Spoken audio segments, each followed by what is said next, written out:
Salam les Roya. Vous voulez vous préparer pour la 3.2 en préfarmant les matériaux de Layla et de Naïda, vous êtes tombé sur la bonne vidéo. Avant de commencer la vidéo, je vous invite à vous abonner à la chaîne YouTube, ça me ferait super plaisir. Sur cette chaîne, je fais des vidéos pré-farm, du coup pour les matériaux, tout ça, chaque mage, chaque nouveau personnage, je vous fais une vidéo en avance pour bien vous préparer. Je fais également des petites vidéos guides, des vidéos news et des vidéos invocation. Donc si ça vous intéresse, n'hésitez pas à vous abonner. Voilà, du coup depuis l'annonce de MiYoYo, on sait que Naïda et Layla seront là du coup pour la prochaine mage. Et donc il faut se préparer pour que quand elles arrivent, on puisse les monter directement. Donc dans un premier temps, nous allons parler du coup de l'archon Naïda parce que je pense que c'est vraiment le personnage qui intéresse le plus les gens.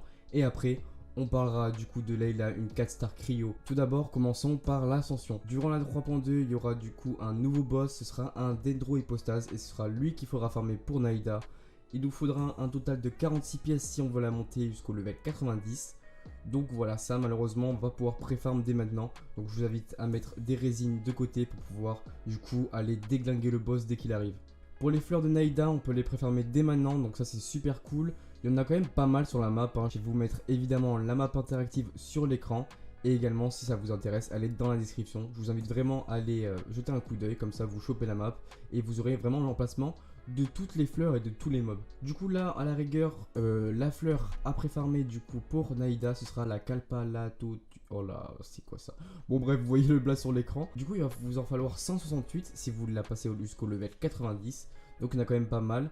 Mais bon, si on s'y prend dès maintenant, ça devrait être cool dès que la mage sort. Pour les mobs qu'il va falloir soulever, et ben ce sera tous les champignons qui existent. Vous butez les champignons et ils vous dropperont du coup du pollen et des spores. Donc c'est ça qu'il va vous falloir. Il vous en faudra 18, 30 et 36. Attention, je précise quelque chose, quand vous butez les champignons, il ne faut pas les tuer avec l'élément pyro ou électro parce que sinon ça va vous donner une autre sorte de loot.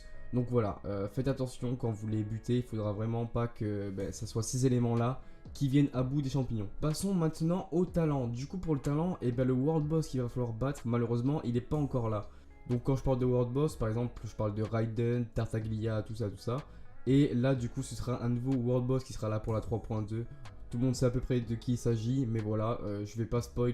Ça veut dire que dès que la mage sort, essayez le plus tôt possible de débloquer ce boss pour pouvoir du coup monter vos petits talents. Pour les livres, ce sera du coup le guide de l'ingénuité. J'arrive pas à parler, les gars, j'arrive pas à lire, c'est une dinguerie. Bref, ce sera ces livres-là, ils sont disponibles le mardi, le vendredi et évidemment le dimanche. Vous en faudra 9, 63 et 114 pour tout mettre au level 10. Attention, hein, si vous voulez pas tout mettre au level 10, il vous en faut pas autant évidemment.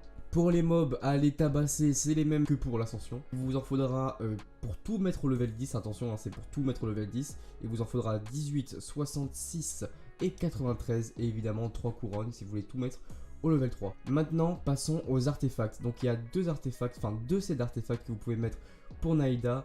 Donc si vous voulez qu'elle fasse le plus de dégâts possible votre Naïda, il faudra jouer un 4 pièces souvenir de la forêt. Donc voilà, donc ça baisse la résistance d'Endro. Et donc vous allez faire des plus gros dégâts avec elle.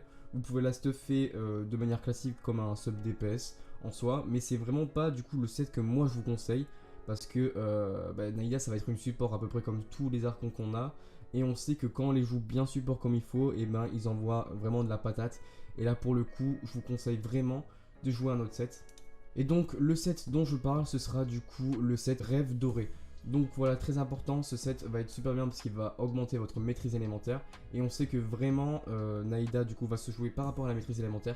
C'est pour ça que sur votre coupe, sur votre couronne, etc., il va falloir vraiment préconiser la maîtrise élémentaire. Donc vous mettez tout en maîtrise élémentaire. Moi malheureusement, j'ai pas encore le stuff, je le farme encore, c'est vraiment la galère, j'arrive pas à drop. Mais je vous conseille vraiment de vous acharner sur le donjon dès maintenant si vous voulez vraiment une Naïda qui déglingue tout ce qu'il y a autour d'elle.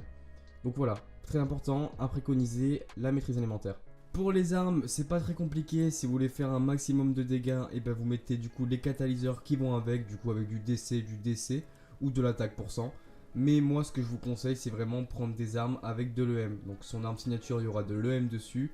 Et sinon on a plein d'armes 4 stars où on a du coup de l'EM. Voilà, maintenant passons à notre très chère Layla qui a un design de zinzin. Donc on va commencer par l'ascension. Pour l'ascension il va falloir du coup buter la nouvelle matrice, la volante, je sais pas exactement ce que c'est son nom. Donc de toute façon vous l'avez à l'écran, c'est ce boss là. Donc il va falloir du coup le buter pas mal de fois afin d'avoir 46 pièces si vous voulez la passer du coup Assassin 90. Pour les petites fleurs qu'on aime évidemment énormément farm, ce sera du coup les Nilopalotus. Yes, j'ai réussi. Il vous en faudra 168. Pour les mobs, moi ça me régale, du coup il va pas falloir que je farm du tout, parce que ce sera du coup les parchemins qu'on trouve sur les brutaux chamans.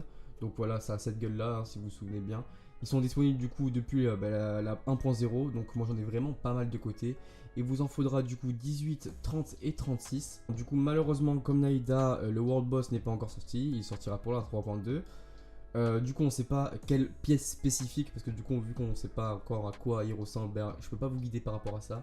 Mais juste ce que je peux vous dire, c'est que dès que le World Boss passe, il faut aller le tabasser les gars. Voilà, c'est tout ce que j'ai à vous dire. Pour nos chers petits livres, du coup c'est comme Naïda, il vous en faudra 9, 63 et 114 si vous voulez tout mettre au level 10. Du coup c'est exactement les mêmes hein, que le livre, enfin que les livres qu'a besoin Naïda en tout cas. Donc c'est l'ingénuité. J'ai vraiment du mal avec les bases les gars, je sais pas pourquoi. Donc voilà, c'est disponible le mardi, le vendredi et le dimanche comme Naïda. Pour les mobs à aller soulever, c'est toujours les brutaux chamans. Donc il vous en faudra 18, 66 et 93 pour tout passer au level 10. Pour les artefacts, on sait que Naïda va se jouer avec ses PV. Donc je vous conseille vraiment de farmer ou de lui mettre un set ténacité de 1000 litres, parce que ça va lui booster du coup ses PV% et c'est ce qui est le plus important. Vous pouvez également en deuxième option jouer un broken set, donc un 2 pièces millilitres et un 2 pièces cryo. Donc voilà, comme ça vous aurez des dégâts cryo et également des PV, c'est ce qui est le plus important sur elle. Et puis si vous avez personne du coup dans votre team qui porte le set ancien rituel royal, vous pouvez lui mettre. Voilà, c'est un personnage qui va pas mal en bénéficier, parce qu'elle fera du coup souvent ses déchaînements élémentaires. Voilà, donc c'est tout pour les artefacts. Pour les armes, vous pouvez lui mettre n'importe quelle arme support. Bon, évidemment, si vous voulez faire des dégâts, la meilleure arme, ce sera du coup le coupeur de jade. Mais du coup moi ce que je vous conseille vraiment en tant que arme 4 étoiles, du coup c'est cette arme là qu'on a eu lors d'un événement.